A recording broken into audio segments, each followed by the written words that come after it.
எந்த இடத்தை எந்த மக்களுக்காக ஈவே ராமசாமி உழைச்சாரு?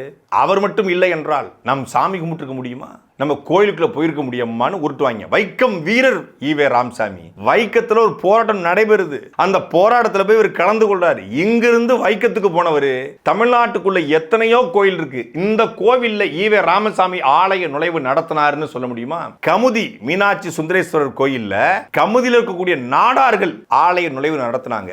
அந்த காலகட்டத்தில் லண்டன் வரைக்கும் சென்று வழக்கு நடத்தி அந்த கோவிலுக்கான உரிமையை மீட்டெடுத்தாங்க. அதுல ஈவேராவுடைய பங்கு இருக்கான்னு கேட்டா இல்ல.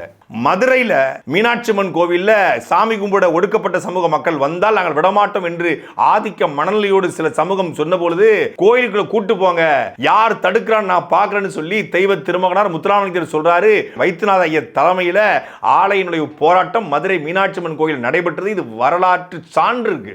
அங்க ஈவே ராமசாமியோட பங்களிப்பு இருக்கா? இல்ல குறைந்தபட்சம் எதிர்கருத்து இருந்தாலும் முத்துராமலிங்க தேவர் நடத்துகிற இந்த ஆலய போராட்டத்திற்கு, வைத்தியநாத ஐயர் நடத்துகிற இந்த ஆலய போராட்டத்துக்கு என்னுடைய ஆதரவு உண்டு என்று ஈவே ராமசாமி பேசியதாக குறிப்பு உண்டா? கிடையாது. அப்போ ஆலய நுழைவுல இவருடைய பங்களிப்பு என்பது முட்டை.